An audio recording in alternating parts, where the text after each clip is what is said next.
All right, welcome back to another Wednesday live training. This is a new series that I'm doing on work-life balance. This is part two of a six-part series that is going to be all about work-life balance because that's probably one of the number one things that I hear from men out there and husbands is like, Joel, how do I find more work-life balance so that I can be with my kids and my wife and spend all this time with them, but then also be present and a go-getting, entrepreneur or alpha-driven male, whatever it is that you're trying to achieve. I've been there. I'm still there. And so it's like, how do we find this balance, right? And that's what I want to talk about. And today specifically, we're going to talk about how do we, when we have so many things, we have 20 things to do, how do we make them all equally feel important? Last week, we talked about going into the extreme and being in this counterbalance because everybody thinks there's just work-life balance, but we know that's not true. It's all integrated. It's all one thing. So how do we go in and out? And we talked about going into the extremes for some time and then coming out, using time blocking and some of these tactics and strategies you can use. This week, we're going to get in all about like to-do lists, like should you be doing them, and how do you weed out the most important thing when you have so many things to do. I'm going to leave you with 4 big ideas at the end of the video that you can go home and take with you as a practice as you start to bring in more work-life balance into your fatherhood and family life.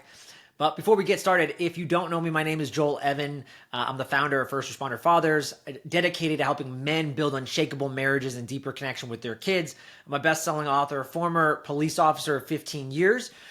And I have 2 kids myself, 10 and 6, and my wife, we've been married for almost 12 years now. And I always tell people for 10 of those years, it was an absolute disaster and wreck. And it wasn't until I learned the skills that I'm going to talk about in some of these videos that I actually was able to quickly and rapidly change my marriage by just some of the things that I'm talking about today. So if you're interested in learning more, you want to be part of our amazing community of dads that are wanting to up-level their game and be elite husbands and fathers, then come check us out.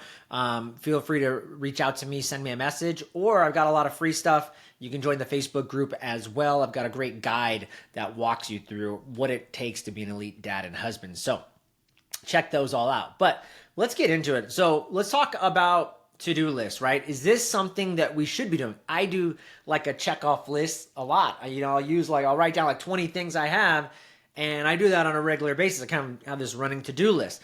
Now, some people think like, that's not very effective. Then you're probably always worried. But I'm going to talk to you how I do mine and how I make it work. But I think for many people, these to-do lists, right, they have really their best intentions, but I think we get overwhelmed and bogged down by them because what happens is to-do lists start to tyrannize us into worrying about every little thing, the trivial, the unimportant stuff, the things that we feel obligated to do.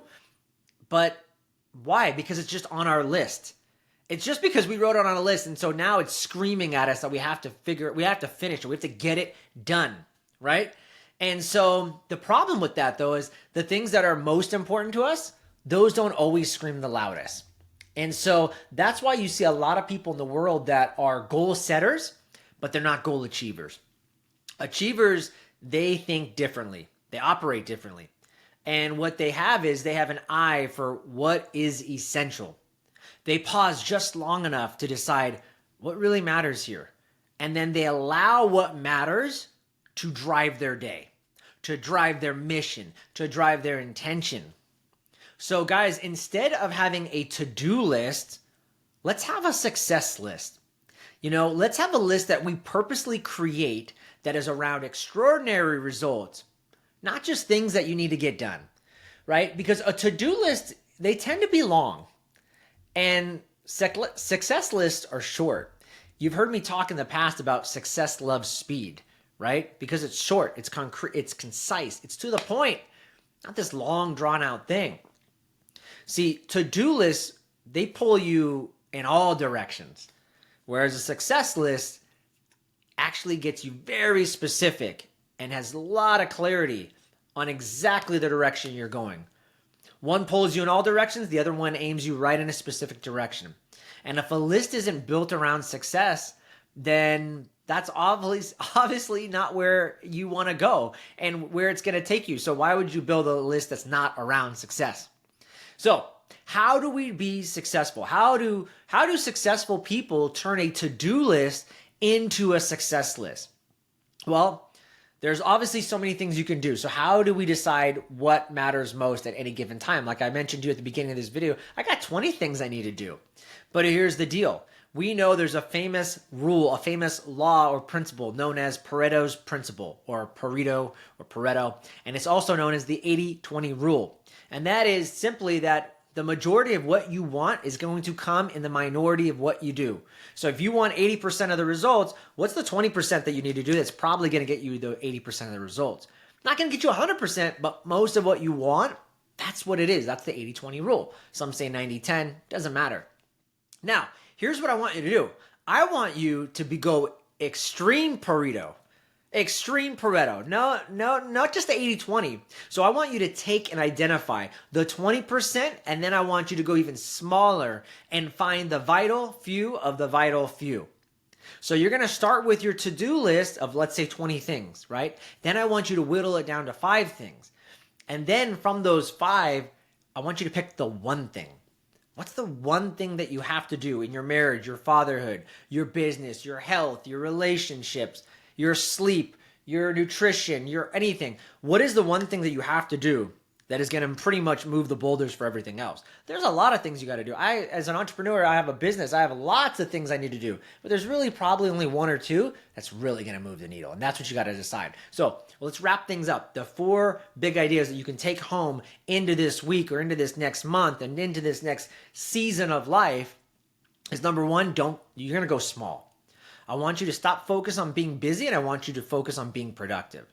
So allow what matters most to actually drive your day instead of all the other noise. That's why you feel overwhelmed. Number 2, you need to go extreme. Once you've figured out what actually really matters, I want you to keep asking yourself, what matters most then, until there's only one thing left. And the core activity is going to go at the top of your success list. This core one thing, right? The third thing, I want you to start saying no more often.